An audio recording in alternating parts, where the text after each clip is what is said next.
What is up, everybody? This is Lyle, No Hippie Trucking and Transportation, coming at you from the Millennium Building at the Springfield Terminal. And I have to say, I am done. You know what I'm saying? My man finally got his call in, brought him in to get him upgraded. So everything is all good. I will be able to get routed home. As a matter of fact, I have a load picking up tonight. So I'm about to catch a little nap right quick. But it's been a long time. You know, I usually try to stay out 5 weeks, somewhere in that neighborhood. And we're coming up on the 9th week here. So I'm a little wore out. I'm going to go home long enough to where, you know, maybe my former student co-driver can train me when I get back out on the road, because it's not going to be that long, but it's at least going to be 14 days minimum. So as far as my training experience went, I'm not sure if I'm going to train in the future. I may dabble in it. It's definitely not going to be something that I would be continuing to do like as a full-time situation, but I might leave myself available for trainees that are having issues with their current trainer or something like that. I might leave myself available for that, but I might want to wait until this truck shortage has also kind of cured itself, because like I said, driving into oblivion, not knowing, you know, when I'm gonna be able to bring somebody in and all that kind of stuff is probably the most frustrating part about it. If my former co-driver is watching this, congratulations on the upgrade. We went out to dinner at the Oasis last night, had a good time out there. I had the filet and lobster. It was supposed to be lobster mac, but they brought me a lobster instead, but you know, that was just as good. And I think he might have got the ribeye, but he definitely earned that and earned his upgrade. Trust me on that. So if you happen to be watching this, James, you're good to go. Just watch that clock, man. Those little small mistakes, forgetting to, you know, go off duty here, forgetting to use yard move there, those little things add up, and that will end up costing money down the road. I'm still gonna do the video on what do you do if you and your fleet manager aren't getting along, whether it's personally or it's over the money, miles, loads, whatever. I'm going to be doing that, but I wanted to put a little bit of thought into that video, so I'm going to do that when I'm actually at home relaxing and everything, so I can actually put a little bit of thought in it instead of just kind of going off the top of my head, because I do have a lot of people asking me those questions, and you know, I just tell you how I'd approach it. I know that there are other drivers out there. Let's give a shout out to Johnson's Logistics. He was having issues with the fleet manager, and he was able to get things kind of squared away on that.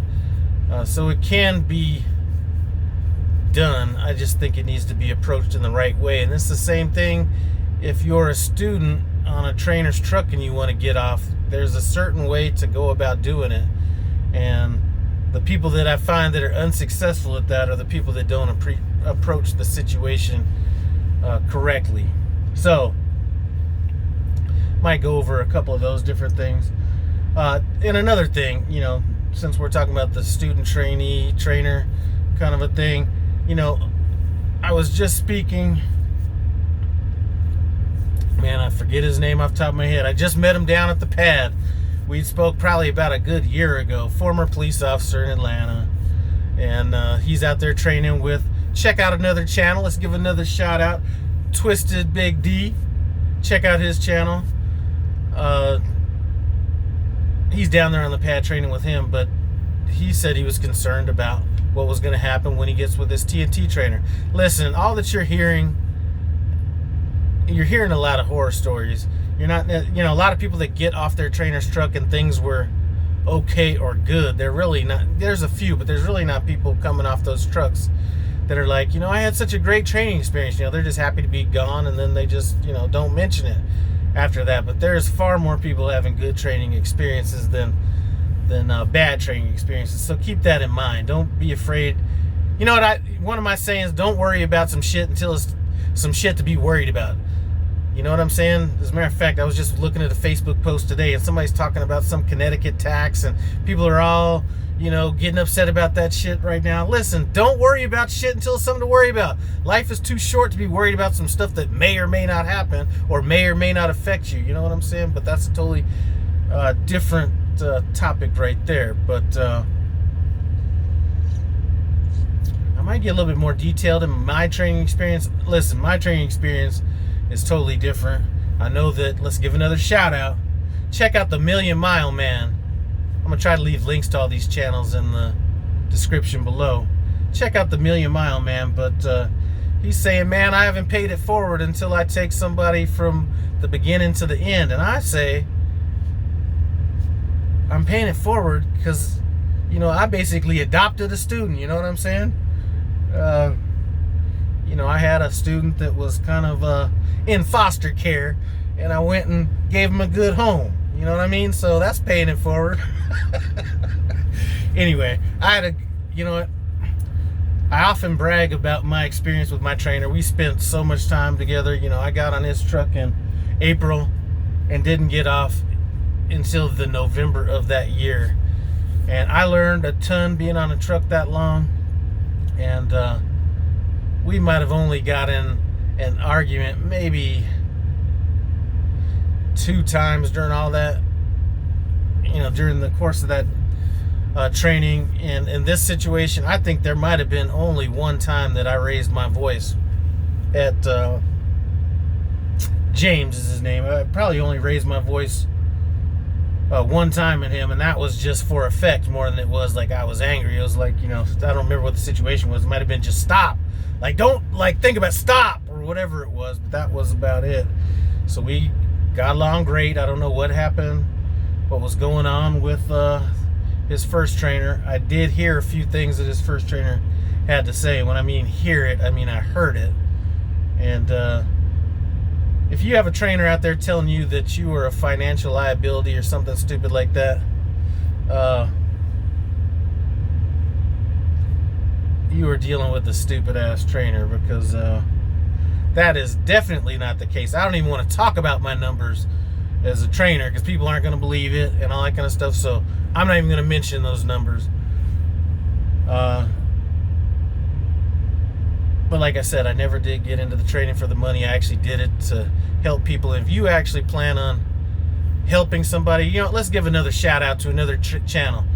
Trucking with Medlock just got upgraded. He had a bad training experience, and he's talking about being a trainer. And I was just telling him, listen, if your heart is in the right place, the compensation that you're going to get as a trainer is just an added benefit to it. And trust me, you will be compensated correctly for that if your truck is running right. So anyway, listen, some of you guys that have had bad experiences with trainers, or even a good experience with a trainer, get out there and think about paying it forward. After all, somebody had to train you and had to have you in their space and doing all that kind of stuff at one point. So pay it forward, if just for one person. I was hoping that I was going to be able to have a sit down with the recruiter that I would like to use. Her information is going to be in the description below as well. Heather Murrill. But I'm just going to be in and out of here. I don't have the time to really be messing around with that right now. I'm also don't have the chance to get those gift cards and all that kind of stuff, which I planned on doing this time at the terminal. But next time I roll through, we're definitely gonna, pay it forward to some of the in-house staff here at Prime Inc. I'm kind of rambling on. It's kind of sad to see my old co-driver go, you know what I mean? Feel like I'm sending him out into the mean world or something like that. Just joking. I mean, it is a relief to have my truck all back again, but I am gonna miss him. It was. And let's talk about this. a lot of people have these different stereotypes of different people and stuff like that. And here's one thing I can tell you for sure. If you've hung around to this part of the video, bravo. I appreciate you hanging in. But a lot of people have these preconceptions, or you could call it light racism. I don't know. I wouldn't have matched me and this driver together if you were going to be using a computer algorithm, all this kind of stuff. You know, I'm very versatile as far as my group of friends, but you know, he's over here like Wild Bill Hickok with the cowboy hat and the knife on his belt and the, you know, Loretta Lynn and all that kind of stuff. And you know, a lot of people probably wouldn't have matched that. And sometimes, as you know, if I'm bringing somebody in my truck, you kind of have that apprehension, like, are they gonna, you know, are they gonna be open to you being their trainer? Because I did have somebody that I was interviewing before, possibly when I first came out, and I'm not saying why that particular person didn't think it was a good fit, but if me as a trainer am coming to somebody telling them everything that I tell somebody and they choose not to roll with me, I'm just wondering why that would be. When you have one person's out there showing true care and concern, and basically everything, you know, I'm not gonna let you fuel on your own fuel card. I'm gonna be picking up meals, you know, here and there, out there, you know, just all the stuff that, you know, a lot of people complain about. And then you get somebody saying, I don't think we're gonna be a good fit. Sometimes you gotta wonder about that. Anyway, that's about it. I have been rambling on completely too long. I'm gonna get off here and go take a nap right quick. I'm picking up out here in Cassville, Missouri, dropping off in Commerce City, Colorado, which is basically about 5 miles away from the terminal. Actually, the terminal, some people might actually consider that Commerce City in Denver, but I'll be kind of in that area. Drop off my trailer, run home. I got my car parked at the terminal, run home, chill out for a day or two, then I'm gonna run back, pick up the truck, empty everything out of the truck, get this thing clean from head to toe, drop it off at Peterbilt. We don't do the primes, you know, maintenance schedule on it. That's a little bit too far between oil changes for me, so we're gonna go back, hit up another PM on this. And I gotta, somehow my light on the back of my cab, the lens cracks, we'll get that replaced. A bird or something hit my antenna, so I need to buy another antenna for my right hand side. Anyway, we're gonna do it all up and then get ready to head back out in 14 to maybe 21 days if I'm feeling totally ignorant, but probably 14 to 17 days, something like that.